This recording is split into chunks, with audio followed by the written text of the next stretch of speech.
luego vamos a hablar del farmacológico, mi otra compañera, y por último el quirúrgico, mi otro compañero. Entonces el artículo que encontré se llama Tratamiento no farmacológico del síndrome ovario poliquístico, modificación del estilo de vida, ejercicio y nutrición. Lo hicieron la doctora María Ortiz y el doctor Tanit Huérfano. Siguiente, por favor. Entonces, como una breve introducción, sabemos que las pacientes con síndrome ovario poliquístico, en el manejo de ellas se debe incluir medidas de soporte, de educación y de terapia principalmente hacia las afecciones psicológicas que ellas puedan desarrollar, enfatizando en la necesidad de que ellas cambien a un estilo de vida saludable. Esta modificación de estilo de vida va a incluir lo principal, que es la dieta y el ejercicio. Y pues estas dos, la dieta y el ejercicio, son la piedra angular en el tratamiento de mujeres con síndrome ovario poliquístico, en particular pues aquellas que son obesas. Siguiente, por favor. Bueno, una pregunta, ¿ese qué tipo de estudio es? Creo que esto es una revisión. Esto es un artículo de revisión. ¿Una revisión sistemática de la literatura? Sí, estoy casi seguro que sí. Sí, señor. ¿Cuántos artículos utilizaron para la revisión sistemática de la literatura? Creo que un metaanálisis de 9 estudios. ¿En qué año fue publicado? En el 2016. Encontré, pues era como el que más se enfocaba hacia tratamiento no farmacológico, porque el resto solamente mencionaban el tratamiento no farmacológico como dieta, ejercicio y ya. Entonces quisiera que andaba un poco más. Ahorita me envía el artículo. Bueno, ahora sí, continuemos. Entonces, pues tenemos que, basado en la evidencia, en la mayoría de las mujeres que sufren de síndrome ovario poliquístico, la disminución de un 5 a un 10% de su peso corporal, pues va a aportarles beneficios que son beneficios clínicos importantes, mejorando no solamente pues su entorno psicológico, pues su esfera psicológica, sino también los trastornos reproductivos, las alteraciones metabólicas, como pues sus ciclos menstruales, su ovulación y su fertilidad, o por ejemplo la resistencia a la insulina. Además de ello, pues la evidencia muestra que no es necesario que haya un cambio de estilo de vida de golpe, sino que con solamente metas pequeñas van a haber beneficios clínicos, incluso cuando las mujeres siguen teniendo pues sobrepeso o obesidad. Siguiente, por favor. Entonces, pues primero tenemos que sea un manejo dietético estándar, que es una dieta hipograsa que consiste... Manejo dietario. ¿Listo? ¿Cómo? Manejo dietario. De pronto fue un error de traducción del artículo, pero es manejo dietario. Manejo dietario estándar, pues que tiene una dieta hipograsa que consiste aproximadamente 20% de energía, que serían pues calorías, 10% de ácidos grasos saturados, 15% de proteínas y 55% de carbohidratos, que pues deben constar principalmente de fibras y de cereales, que es como lo que más aporta. Siguiente, por favor. Y por otra parte está el programa de estilo de vida saludable a largo plazo. En este programa de estilo de vida saludable a largo plazo deben estar todas las pacientes con síndrome ovario poliquístico. Consiste en una dieta que debe constar más o menos de 1.200 a 1.400 kilocalorías al día durante 6 meses. Además de ello, pues debe ir seguido de una restricción calórica moderada y sumar siempre la actividad física. Esto ha demostrado que la pérdida de peso en mujeres con síndrome ovario poliquístico puede conducir incluso a la recuperación total en al menos un tercio de las mujeres. Siguiente, por favor. Por otra parte está la disminución de la insulina, que es inducida por la dieta. Este es uno de los tratamientos no farmacológicos más efectivos en las mujeres con síndrome ovario poliquístico. Gover y colaboradores pues, hicieron un estudio en el que reportaron que una dieta baja en carbohidratos produce un descenso tanto en la respuesta basal de célula beta, o sea, en los niveles de péptido C, como en la insulina en ayunas, la glicemia en ayunas y en el modelo hemostático de resistencia a insulina. Además, demostraron que la disminución de los niveles de testosterona es proporcional a los cambios en los niveles de insulina. Y concluyeron que en las pacientes que tienen síndrome ovario poliquístico, una reducción modesta en los carbohidratos de la dieta pueden tener beneficios tanto en el perfil metabólico como en el perfil hormonal. Siguiente, por favor. Ahora el ejercicio es un pilar muy importante porque pues al incorporar ejercicios moderados, estructurados de ciclos de al menos 30 minutos al día, además de ello pues del ejercicio incidental en las áreas laborales, van a promover el adelgazamiento y pues van a mejorar los resultados clínicos. Esto comparándolo con simplemente pues hacer una dieta, nada más. Entonces es importante mezclar tanto la dieta como el ejercicio. Siguiente, por favor. Y pues para finalizar, se enfatiza que los cambios en el estilo de vida, combinando ambos, el entrenamiento físico, el ejercicio y el asesoramiento dietético, que pues va a ir destinado a una pérdida de peso sostenido, deben ser considerados como la primera línea del tratamiento en las mujeres con síndrome ovario poliquístico. Esto porque permite mejorar tanto las alteraciones metabólicas como las menstruales, ayuda en los problemas de fertilidad y en los trastornos hormonales en esas pacientes. Pero hay que destacar que aún no hay una suficiente evidencia para recomendar programas de estilo de vida específicos y predecir cuál va a ser la respuesta de estas pacientes a la pérdida de peso. Esta es la bibliografía. Ahorita se lo paso. Listo.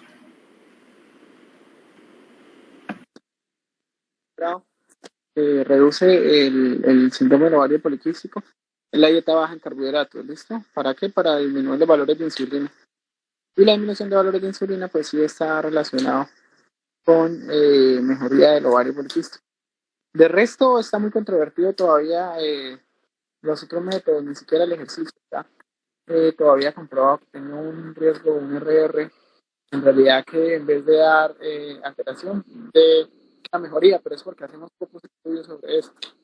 ¿Listo? Y hasta ahora pues es una especialidad nueva en la medicina del deporte, que es la especialidad del futuro, donde se debe hacer rehabilitación y manejo del riesgo cardiovascular. Entonces esta especialidad es tan importante que la quiero estudiar, la va a llenar de dinero. Bueno, siguiente.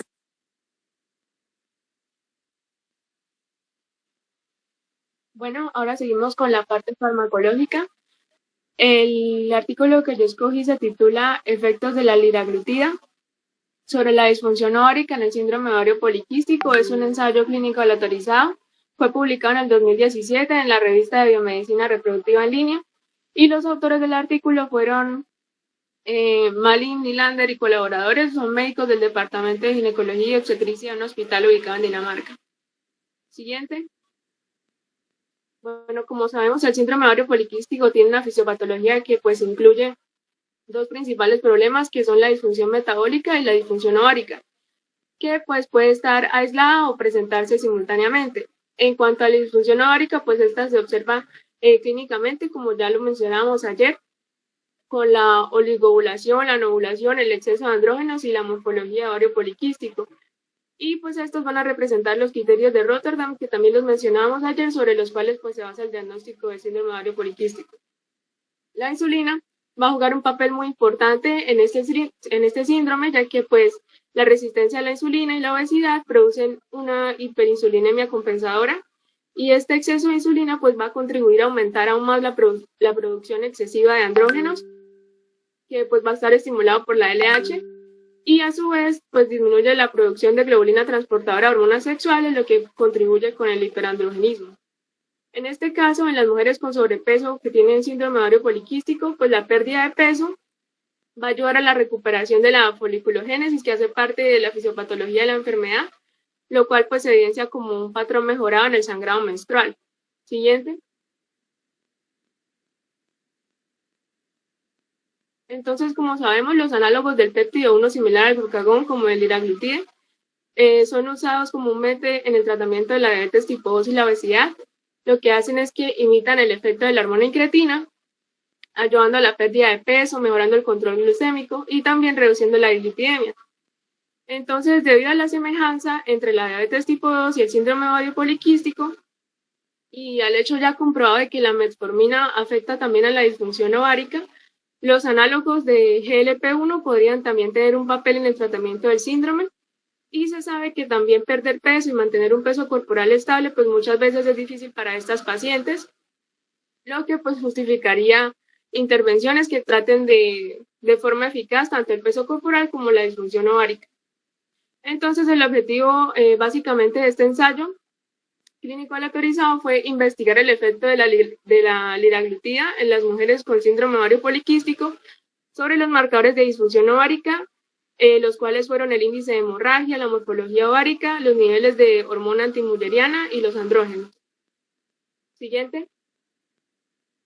Bueno, en cuanto a los materiales y métodos, este fue un ensayo aleatorizado, doble ciego, controlado con placebo, que fue realizado entre marzo del 2014 y diciembre del 2015 en un hospital de la Universidad de Copenhague en Dinamarca.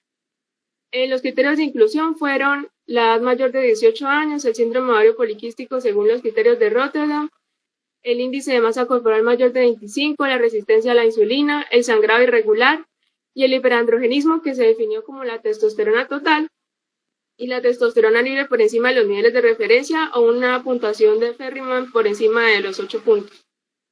Y los criterios de inclusión fueron el embarazo, la diabetes, el uso de anticonceptivos hormonales o de agentes antidiabéticos o de antiandrogénicos y otras causas de menstruación irregular y exceso de andrógenos, como por ejemplo la hiperprolactinemia y las enfermedades tiroideas. Entonces, para este estudio, la liraglutida se administró por vía subcutánea en 1.8 miligramos por día, comenzando con 0.6 miligramos día y 1.2 miligramos día durante la primera y la segunda semana. Siguiente.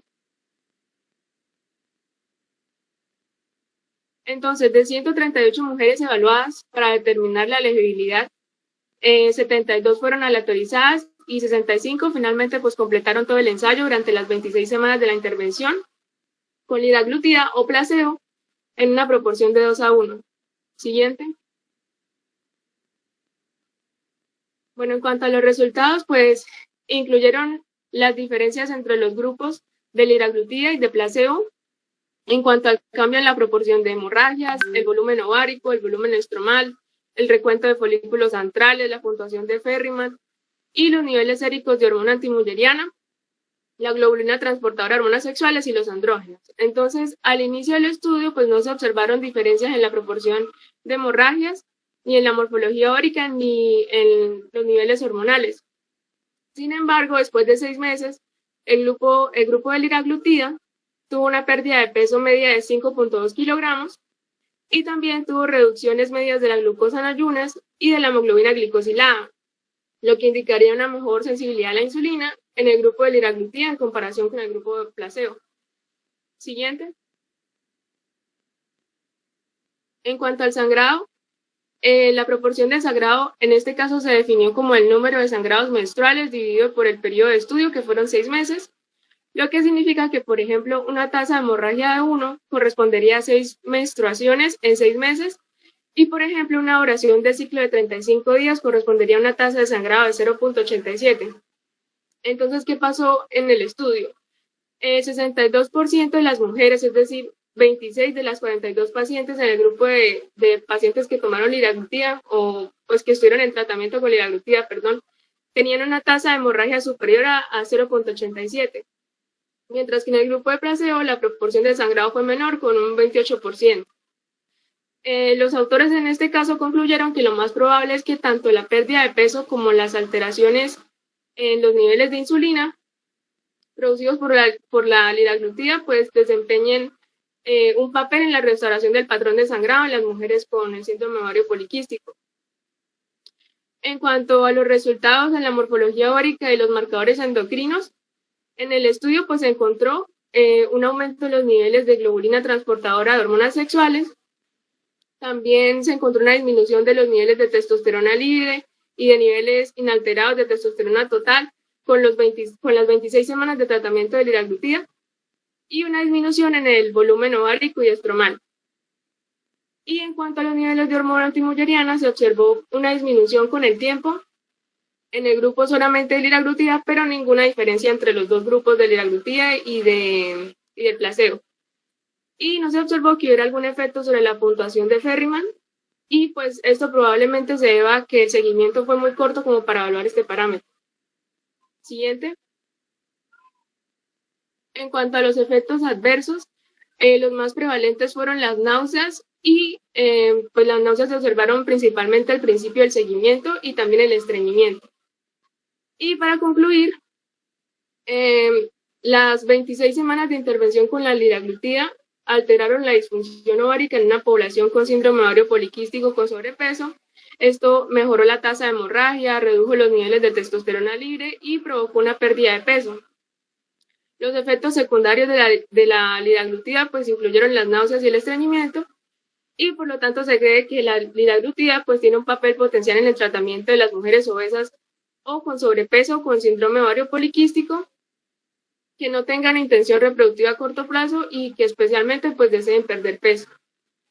Y pues algo importante también que quería resaltar aquí es que hubo algo que leí en otro artículo y es que me pareció importante que si bien la liraglutida pues ha demostrado efectos sobre el tratamiento de las pacientes con síndrome ovario poliquístico, en la práctica pues la eficacia del tratamiento debe también relacionarse con el costo, ¿no?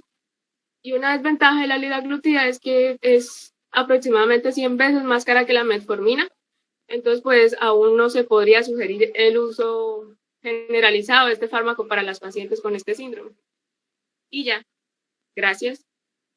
En este caso estamos hablando de la liraglutida. La liraglutida es un análogo de las incretinas, de las incretinas. Entonces, sí está demostrado que está para el tratamiento de la obesidad. Sí, realmente una ampolla de liraglutida vale 140.000 pesos. Pero venden el pack de las 2 ampollas por 240.000 pesos en cualquier droguería. Y ahorita toda esta parte de la obesología y los obesólogos están recomendando la liraglutida. Se aplican 0.5 miligramos al día subcutáneo como la insulina, y sí se ha demostrado que hay una disminución alta del peso. Listo, al usted disminuir el peso, como vieron, solo con que disminuya el 5% de peso, hay un aumento de la ovulación casi del 15 al 20%. Entonces, todo el tratamiento que está orientado a la disminución del peso, pues va a mejorar el ovario poliquístico. Pero no son tratamientos como tal para el ovario poliquístico, sino para la obesidad. Pero sí se ha demostrado que pues hay una mejoría como tal. La metformina que manejan también para el caso del ovario poliquístico o para la obesidad es la metformina rápida, ¿listo? Que es la metformina de 500 miligramos, no la de 850 miligramos. Pero asociado a esto se le tienen que decir a los pacientes que les pueden causar náuseas, que les pueden, causar episodios de diarrea, que es lo que se asocia con el consumo de metformina. Ya para hablar del tratamiento farmacológico como tal del ovario poliquístico, pues tienen que dividir a los pacientes en dos grandes grupos, ¿listo? Un grupo que es el tratamiento del ovario poliquístico para la paciente que no desea quedar embarazada, y otro grupo para la paciente que quiere quedar embarazada. ¿Listo? Para completar este tema. Las pacientes que no quieren quedar embarazadas, pues como ustedes saben o como ustedes han visto, el tratamiento de primera elección son los anticonceptivos orales combinados. ¿Por qué? Porque los anticonceptivos orales combinados lo que permiten es que haya una regulación del ciclo menstrual y haya estimulación del folículo ovárico, y pues con esto disminuyen los niveles de andrógenos. ¿Qué anticonceptivos orales pueden darle? Cualquier anticonceptivo oral que tenga estrógenos y progestágenos, ¿sí? ¿Qué va a aumentar esto? La disminución de la secreción de andrógenos, disminuyendo la testosterona libre, y lo que va a hacer es que esa disminución de la testosterona libre inhibe la producción de la glándula suprarrenal de andrógenos, ¿listo? Y bloquea todos los receptores de andrógenos. Entonces, primera línea, anticonceptivos orales. Siempre anticonceptivos orales es un tratamiento orientado a la curación, ¿listo? A la curación del ovario poliquístico, pero puede haber algunos pacientes que no respondan a esto y queden con algún hiperandrogenismo y anovulación residual, pero va a mejorar con el tiempo, ¿listo? Las ventajas que tienen los anticonceptivos orales es que, aparte de que están relacionados a que tienen efecto antiandrogénico, evitan el embarazo y pues no permiten que los fetos masculinos tengan una virilización, ¿sí? Además de impedir de que hayan trastornos menstruales, pues se considera que es un tratamiento fácil de tomar, al que las mujeres pues prácticamente ya están acostumbradas, pero se hace muy difícil administrar en mujeres jóvenes, ¿listo? En niñas, en pacientes de 13, 14 años. pero siempre se debe dar una combinación de estrógenos y un progestágeno. ¿Qué progestágeno es de elección? Entonces todos los anticonceptivos orales que tengan acetato de ciproterona, dienogés o drospiredona son los anticonceptivos orales de elección para el ovario poliquístico. Entonces, paciente con ovario poliquístico, anticonceptivo oral que tenga etinilestradiol más acetato de ciproterona o dienogés o drospirenona. ¿Listo? Es el tratamiento de elección para las mujeres con ovario poliquístico. Ya también usted puede usar, si la paciente tiene muchas muestras de virilización, antiandrogénicos. ¿Ustedes han escuchado hablar de la espironolactona? La espironolactona, como ustedes saben, es un medicamento que se usa para la tensión arterial, ¿sí? Pero también es un antagonista de la aldosterona. A pesar de que actúa como diurético, ella lo que hace es inhibir el citocromo P450. Este citocromo P450, si ustedes buscan en la fisiología de los andrógenos, es el que se hace necesario para la producción de los andrógenos, a nivel de la glándula suprarrenal y a nivel del ovario. Como también inhibición de la dihidrotestosterona. Ocupa los receptores de testosterona, entonces hace un efecto antiandrogénico. Todas las pacientes que tengan virilización, aumento del vello facial, que tengan muchas características hormonales o muchas características fenotípicas masculinas, pues pueden ser tratadas con anticonceptivo oral más espironolactona, ¿listo? Y en este caso, pues hablamos también, ya les dije, acetato de ciproterona, dienogés y drospirenona, que también tienen actividad antiandrogénica. Esto es para los pacientes que quieren no quedar embarazadas, pero los pacientes o las pacientes que quieren fertilidad, que están preocupadas por su fertilidad y no quieren tomar anticonceptivos orales, tienen 3 líneas de tratamiento. La primera línea de tratamiento, pues como ustedes saben, el síndrome del ovario poliquístico es un síndrome de anovulación, entonces se usa como primera línea de tratamiento un inductor a la ovulación, el clomifeno. El clomifeno es muy bajo costo y tiene muy pocos efectos adversos. Entonces se le formulan a las mujeres de 50 a 150 miligramos al día por 5 días y luego que inicie la menstruación espontánea inducida se debe iniciar manejo con progesterona. ¿Para qué? Para pues mejorar la fertilidad de esta paciente. Se debe monitorizar con ecografía ovárica y más o menos se debe usar el citrato de clomifeno durante 6 ciclos menstruales hasta que una paciente logre una ovulación normal. ¿Listo?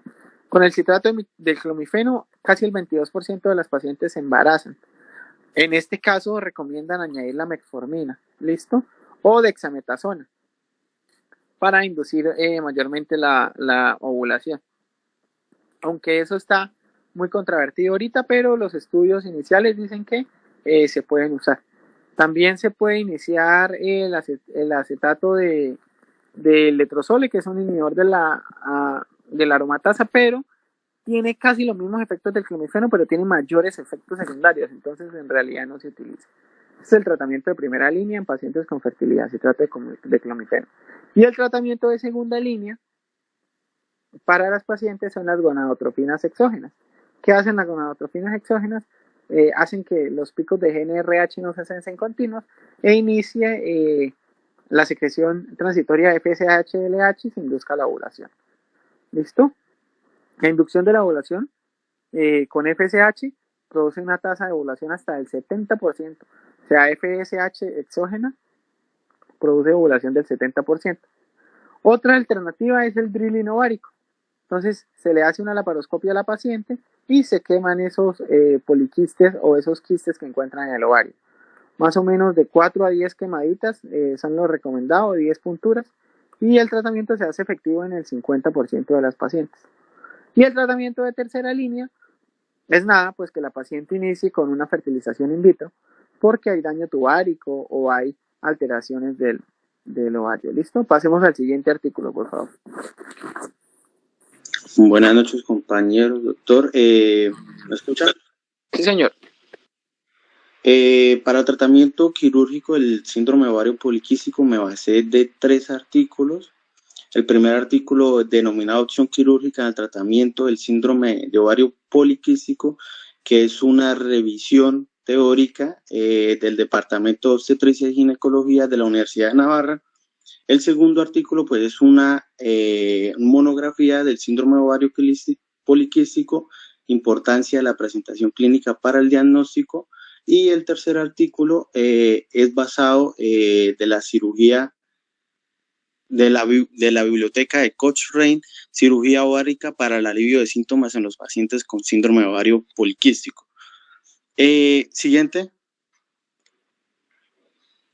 El tratamiento quirúrgico del síndrome ovario poliquístico pues consta de procedimientos que actualmente no son usados debido al éxito de otros métodos, el éxito de métodos de farmacológicos para inducir la ovulación. Sin embargo, pues es ideal para pacientes que son resistentes al citrato de clomifeno.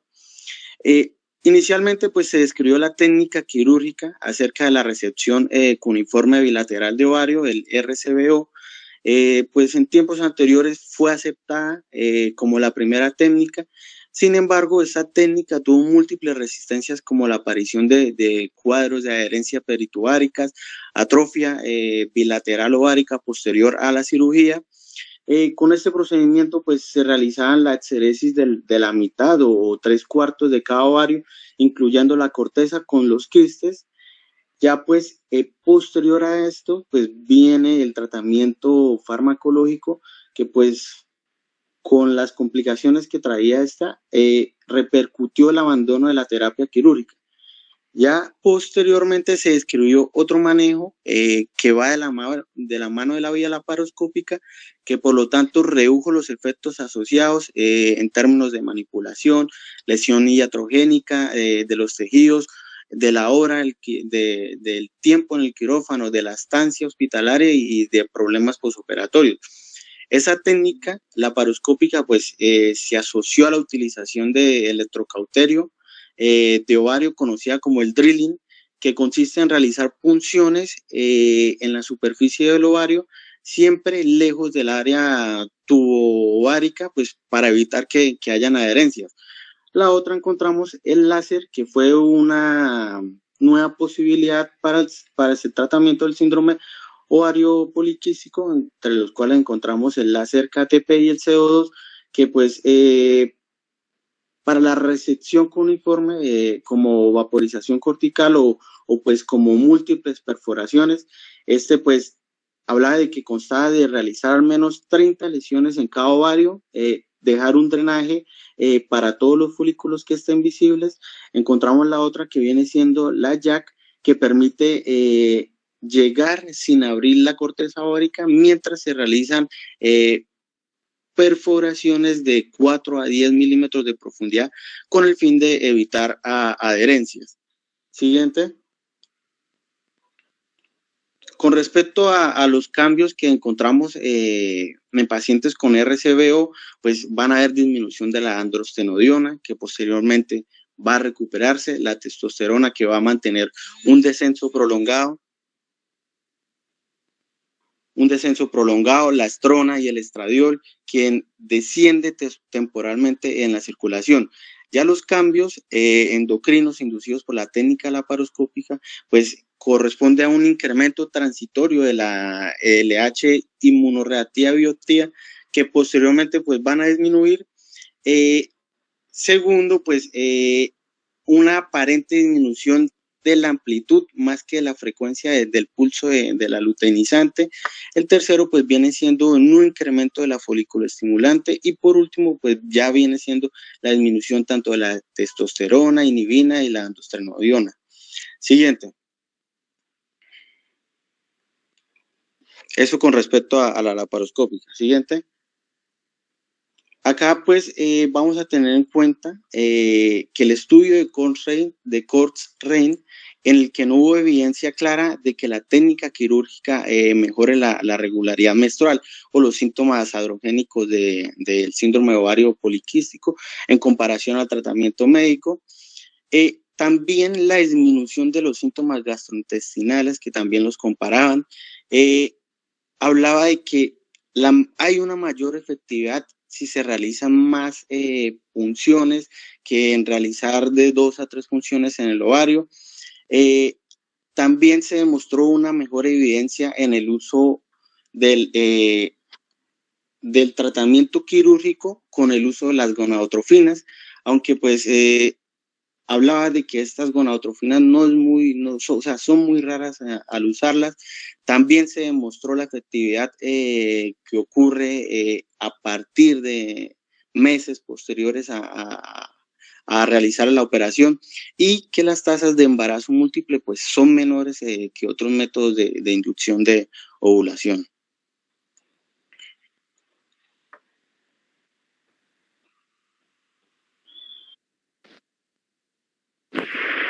Bueno, doctor, ese último artículo es muy bueno, es de Cochrane, ¿listo? Cochrane se llama.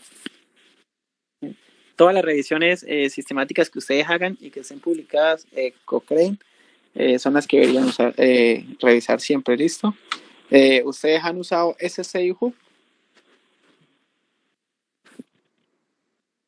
¿Hello? Sí, señor. Ah, bueno, listo. Bueno, entonces voy a enviarles una preguntita al chat. Entonces, tienen 3 minutos para que me la respondan todos.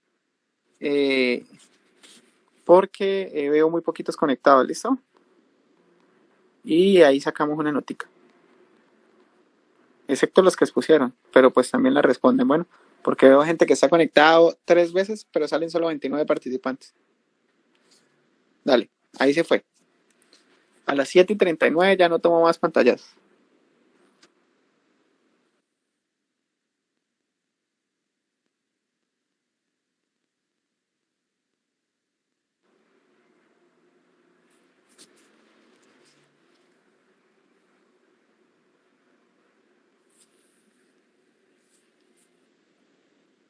La responden ahí en el chat, por favor.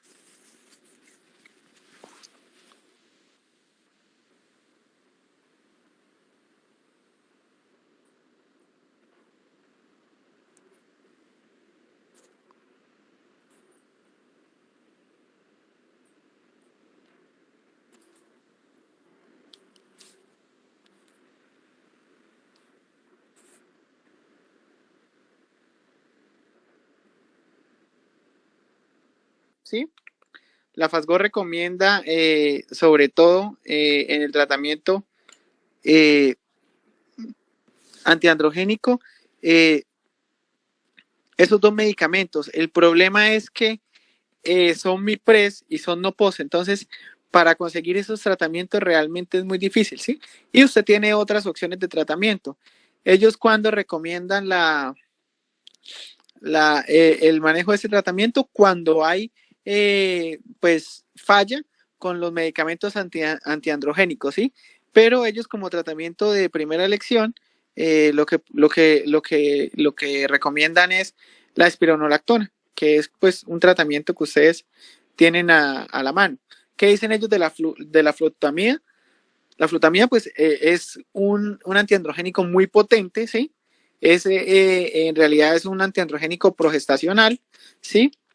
El mecanismo de acción de ellos es que hacen una inhibición competitiva de los andrógenos.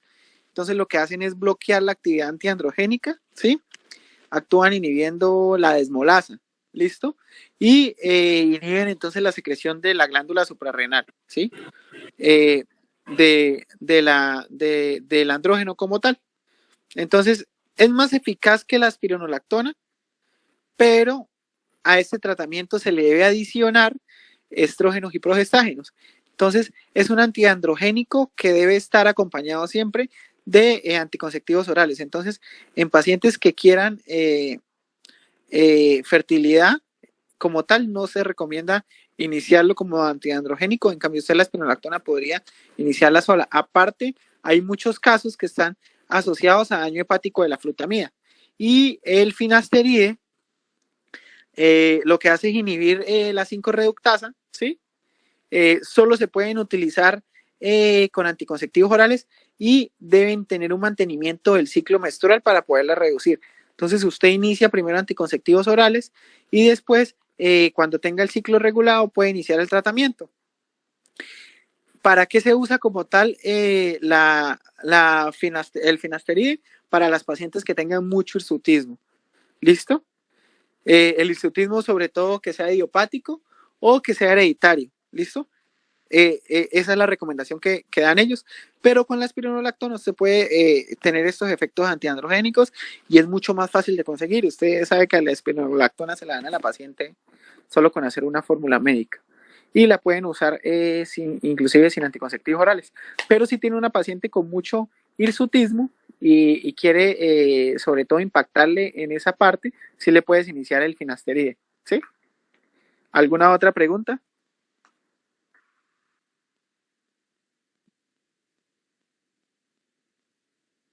Sí, yo les dije que el acetato de ciproterona, todos los anticonceptivos orales tienen un estrógeno y un progestágeno, ¿sí? Los anticonceptivos orales que están recomendados para el ovario poliquístico como tal. Entonces, si pueden encontrar anticonceptivos orales que tengan combinación con dienogés, con acetato de ciproterona o con drospirenona, es mucho mejor. ¿Cuál es el efecto del acetato de ciproterona? Pues inhibe los receptores de DHT, ¿sí? Y lo que hace es que reduce la actividad de la reductasa 5-alfa en la piel, ¿sí? Entonces, al inhibir la actividad de la 5-alfa en la piel, también inhibe la secreción ovárica de andrógenos y lo que hace es inhibir la parte, pues, como fenotípica del síndrome del ovario poliquístico. Entonces mejora acné, mejora calidad de vello facial, disminuye el grosor, la grasa. Así es que actúa como tal el acetato de ciproterona, ¿sí? Y el dienogés lo que hace es que tiene una actividad antiandrogénica como tal directa, ¿sí? Pero es mucho mejor que la drospirenona, pero siempre se debe utilizar combinado con un estrógeno, ¿sí? Y la drospirenona también es un antiandrogénico, ¿sí? La drospirenona pues es como tal un derivado de la espironolactona, ¿sí? Y tiene actividad antimineralocorticoide, ¿sí? A las dosis pues que son utilizadas en los anticonceptivos orales. Siempre debe usarse en periodos menores a de 6 a 9 meses, ¿sí? Y en los casos de en que haya hirsutismo, acné y seborrea, siempre se obtiene una respuesta mucho más rápida de la disminución de los síntomas del acné y de la seborrea, que inclusive de hacer los periodos menstruales más cíclicos. Entonces, ustedes primero siempre esperen mejoría de la parte fenotípica que como tal de los episodios de sangrado, ¿listo? Siempre deben tener en cuenta que los fármacos antiandrogénicos, lo que es el acetato de ciproterona, el dienogés y la drospirenona,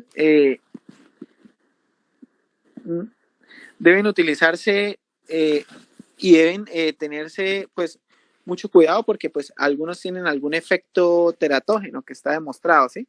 Entonces no se deben usar como tal por altos periodos de tiempo sin mejoría. ¿Qué recomiendan ellos en pacientes que tengan alteraciones dermatológicas? No sé si ustedes hayan escuchado hablar de la eflorinitina, ¿no?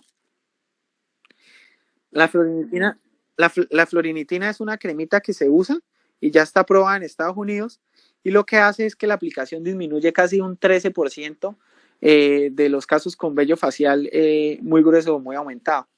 Entonces dicen que la florinitina tópica pues mejora la parte del hirsutismo y el periodo de remisión es mucho mejor.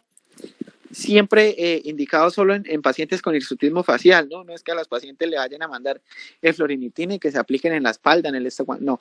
Los estudios que han habido es sobre el vello facial, pero son unos estudios, hasta ahora está aprobada en Estados Unidos, acá todavía no, pero la FASGO la recomienda, ¿listo?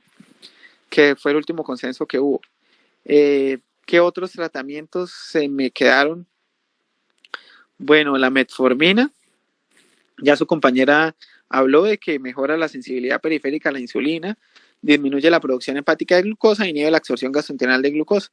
Entonces, al mejorar la tolerancia a la glucosa, pues aumenta la sensibilidad a la insulina, Sí, acuérdense que el ovario poliquístico hace una resistencia a la insulina y pues restaura los ciclos menstruales disminuyendo el plasminógeno, que es lo que hace ellos. Aparte, la metformina sabe que está muy relacionada en mejorar la tasa de embarazo. Pacientes que usan metformina de 3 a 6 meses para el síndrome del ovario poliquístico y la no ovulación mejoran la tasa del embarazo. Ustedes inician con 500 miligramos al día y pueden llegar hasta dosis de 2.500 miligramos al día, dependiendo de la sintomatología de los pacientes. El 5% de estos pacientes hacen intolerancia a la droga, ¿listo? Para que sepan. Ahora sí, pongamos ¿alguna otra pregunta?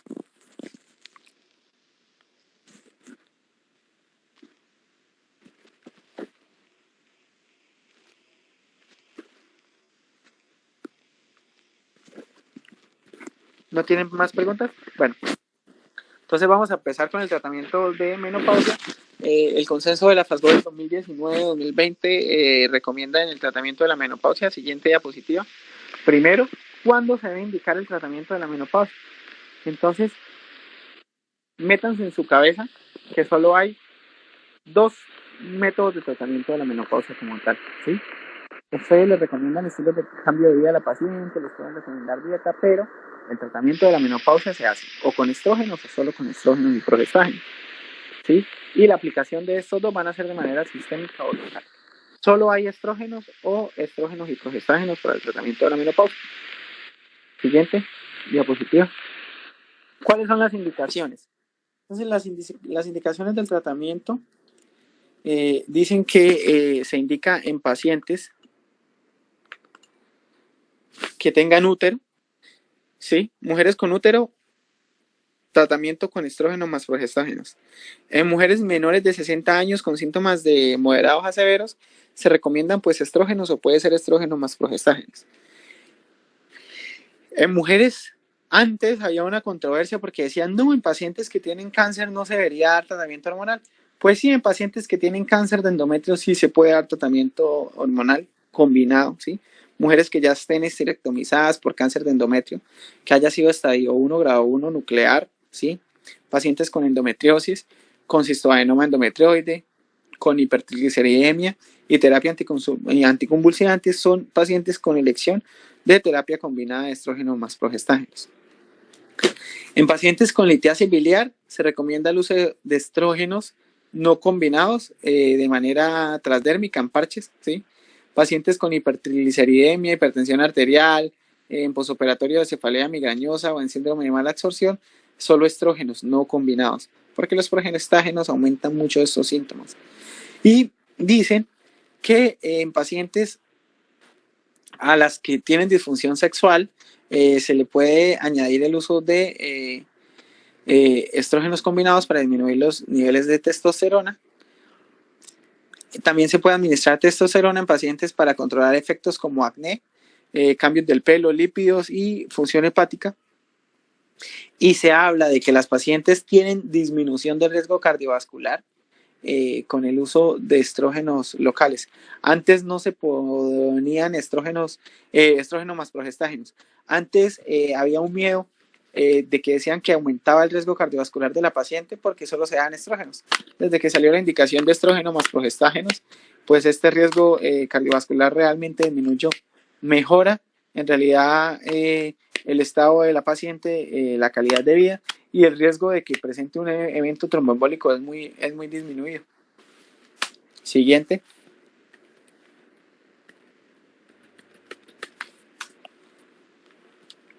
Entonces, ¿cuáles son los beneficios de usar el tratamiento en las pacientes menopáusicas? En el 70 al 80%, en el 70 al 90% de las pacientes mejoran los síntomas vasomotores.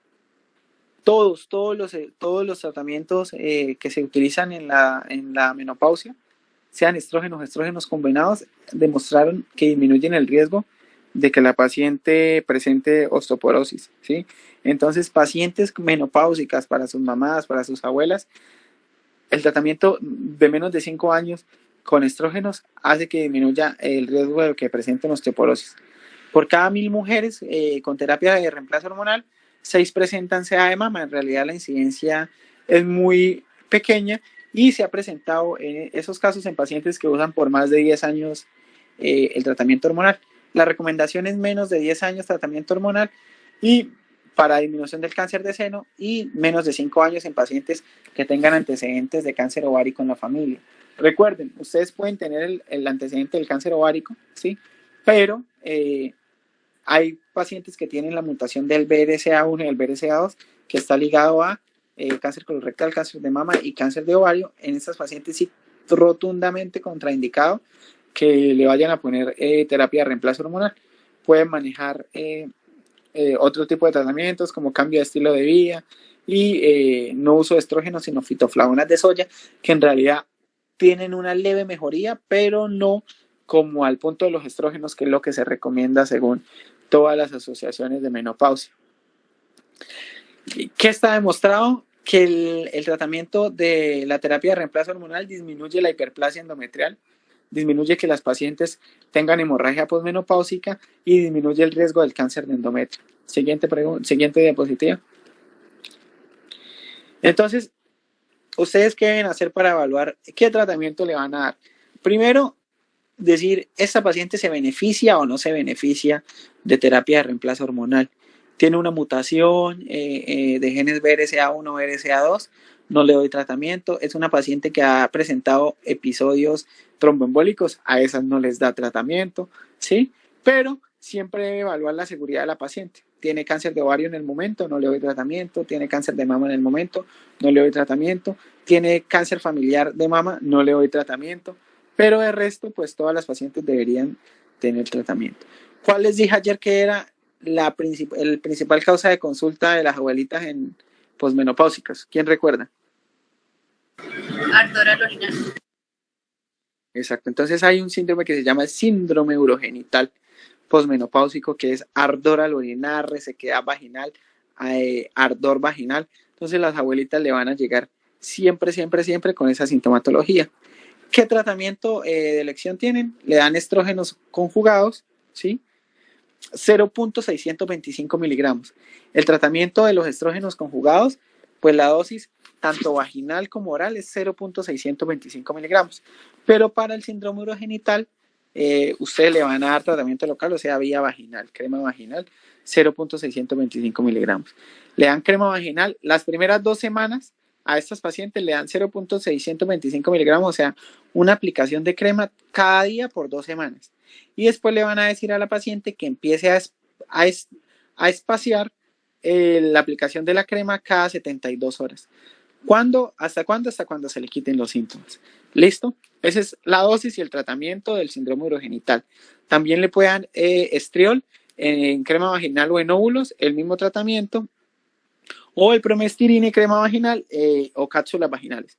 Pero el tratamiento debe ser en crema vaginal. Entonces, esa es la primera causa de consulta, síndrome urogenital. ¿Qué dice la paciente? Tengo ardor y prurito vaginal. ¿Cuál es la otra causa de consulta? Los síntomas vasomotores o los síntomas de calores, taquicardia. También el mismo tratamiento. Estrógenos ya pueden ser orales, acompañados de progesterona o de un progestágeno, de medroxiprogesterona, no, asociados a medroxiprogesterona, una tableta al día, más una tableta al día de medroxiprogesterona, sostenido ¿hasta cuándo? Hasta que se le quiten los síntomas vasomotores. ¿Listo? Ese tratamiento de elección, ese tratamiento oral. La paciente que no quiere tomar pastillas, pues usted le inicia medroxiprogesterona oral o le puedes iniciar solo los estrógenos vaginales. Los dos están indicados. En realidad no recomiendan uno u otro tratamiento, sino vía de elección de la paciente, ¿sí? Algunos autores recomiendan vía de administración, pero las sociedades dicen que en realidad no mejora lo uno o lo otro. Para lo único que hay vía de administración de elección es para los síntomas del síndrome urogenital. ¿Listo? Entonces también hay pacientes que le van a llegar con síntomas, que es el siguiente cuadrito que dice falla ovárica prematura. ¿Cómo se diagnostica la falla ovárica prematura? Las pacientes que tienen 1 año de ausencia de la menstruación, con síntomas vasomotores, con síntomas menopáusicos, y ustedes le toman 2 FSH seriadas, más o menos con 2 semanas de diferencia, y tienen 2 FSH mayores a 40. Esta paciente está haciendo una falla ovárica. ¿Listo? ¿Qué le van a iniciar a estas pacientes? Le van a iniciar anticonceptivos orales, hasta más o menos la edad que debería llegar la menopausia, de 10 a 5 años, asociado a estrógenos. Le deben dar el tratamiento hasta que persista o hasta que dure la sintomatología de la menopausia. Le quitan los estrógenos, pero le continúan anticonceptivos orales, más o menos durante 5 a 10 años, para el manejo de la falla ovárica prematura, porque estas son pacientes que pues no se van a sentir mujeres, psicológicamente van a estar muy afectadas porque no van a tener menstruación. Entonces ustedes con los anticonceptivos orales lo que le permiten a la señora es que tenga como tal su ciclo ovulatorio y tenga la sensación de que está ovulando, y asociado a los estrógenos disminuyen la sintomatología de la menopausia porque en realidad ella no ovula. ¿Listo? La otra causa de consulta que van a tener es por la osteoporosis. Lo que ya le decía, estas pacientes disminuyen la fijación de la vitamina D y de la absorción del calcio, que recomiendan para todas las pacientes en menopausia. Apenas se le diagnostica la menopausia, es que inicien con la ingesta de carbonato de calcio, 1200 miligramos al día, y vitamina D, 800 a 1000 unidades al día. Deben hacerse un seguimiento cada 3 meses de niveles de vitamina D y fósforo para ver si se quita la dosis o se disminuye o se aumenta, y se debe hacer una densitometría ósea por lo menos cada año para el diagnóstico de la osteoporosis. Ya si la paciente tiene alteraciones de vitamina D o de calcio y no mejora con esto, pues se debe iniciar manejo con alendronato o con algo mucho más potente para la absorción ósea de calcio y para disminuir las fracturas, pero pues esa parte la hace ya endocrinología. ¿Listo? Hay un tratamiento para las pacientes que no quieren estrógenos. ¿Listo? Las pacientes que dicen, no, es que tantas hormonas, a mí no me gustan hormonas. Entonces, la siguiente diapositiva nos muestra los fármacos. ¿Listo? Que son los fármacos no hormonales que están recomendados para la menopausia. Está recomendada la clonidina, ¿sí? ¿Qué hace la clonidina? En realidad lo que hace es disminución de los síntomas vasomotores, quitan en un 20% los síntomas de sofocos, se puede administrar vía transdérmica. El gabapentin, que hace reducción más o menos en el 54% de las pacientes, y disminuye, está indicado en pacientes con cáncer de mama. Ustedes le pueden dar gabapentina o pregabalina. También pueden usar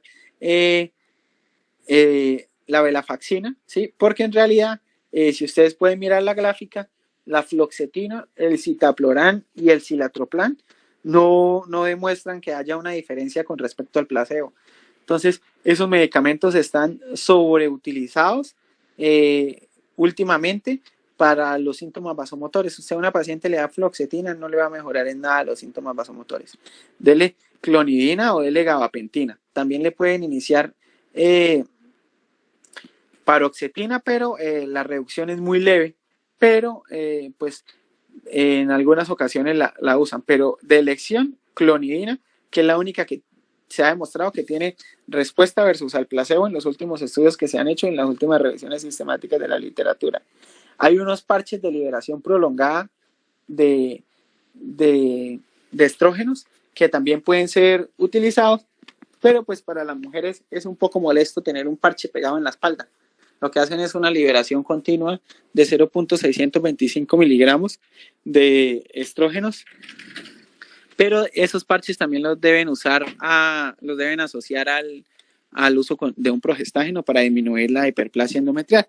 También ahorita al mercado se lanzó algo que se llama Lenceto, ¿sí? Que es estradiol y es un aplicador transdérmico, ¿sí? Un aplicador transdérmico es, en los estudios se ha visto que las mujeres están como muy familiarizadas con eso porque se usa como si tuvieran un perfume. Entonces agarran el perfume, se lo ponen en la piel o el frasquito del aplicador y se airean y tiene un muy buen olor. Entonces, aparte de que quedan oliendo rico, las pacientes pues tienen su carga de esteroides. ¿Qué pasa con el Lenceto? Que vale 140,000 pesos, pero pues sirve para 56 aplicaciones, o sea, para 2 meses de tratamiento. Los parches transdérmicos también son un poquito caros. Y pues en realidad lo que más entrega la CPS sin necesidad de NOPOS es los estrógenos conjugados 0.625 miligramos en crema vaginal o en tabletas. El estriol también es MIPRES, entonces tendrían que hacer un MIPRES para la utilización del tratamiento. ¿Alguna pregunta sobre el manejo de la menopausia? Sí, doctor. Bueno, usted que como tal nos da los tratamientos cuando ya diagnosticamos la paciente con menopausia. Sí. En el caso, digamos, que ella hasta ahora está de climaterio, que hasta ahora esté presentando los síntomas, ¿cuándo es adecuado? Porque pues yo he escuchado, ¿no? Y pues he visto que también antes de que ya se le diagnostique menopausia empiezan a tener un tratamiento hormonal.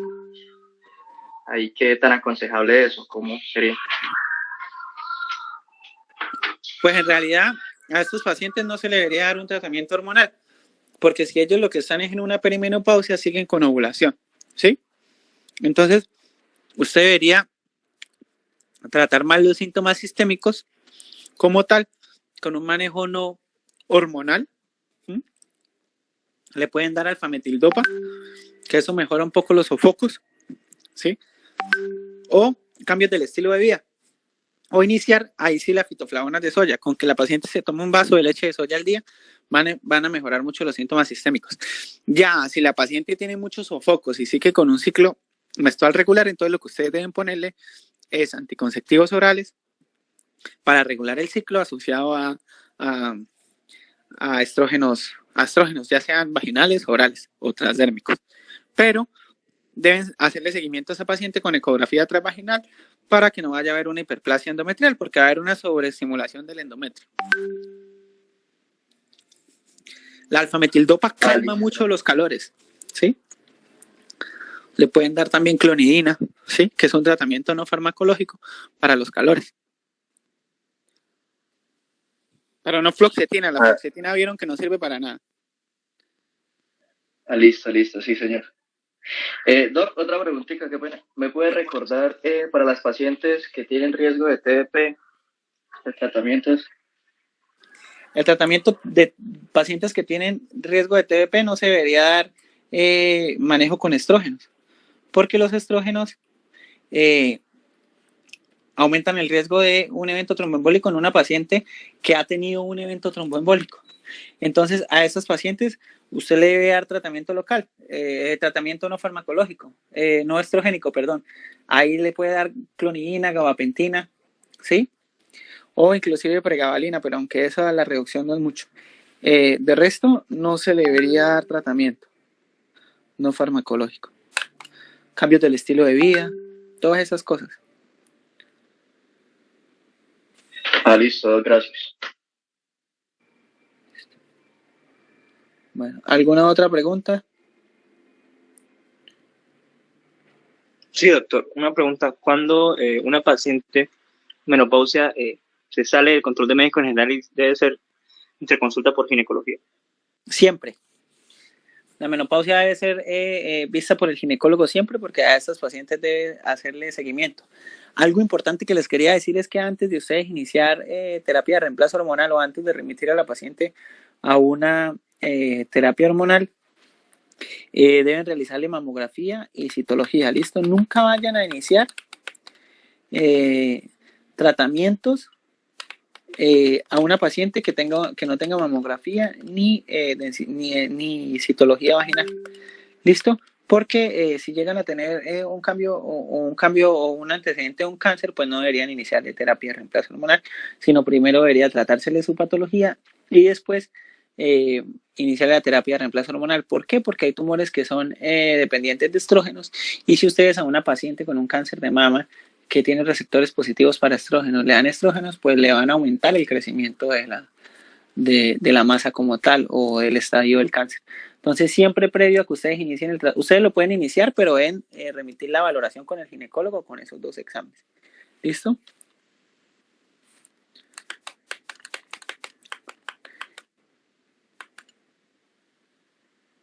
Sí, doctor. Ya, listo. Bueno, muchachos, que tengan buena noche. Nos vemos mañana o pasado mañana. Bueno, yo les estoy escribiendo a Diego. Falta SUA, que es síndrome hemorrágico uterino normal, y el tema de ustedes. Bueno. Listo, doctor. Hasta luego. Listo, doctor. Muchas gracias.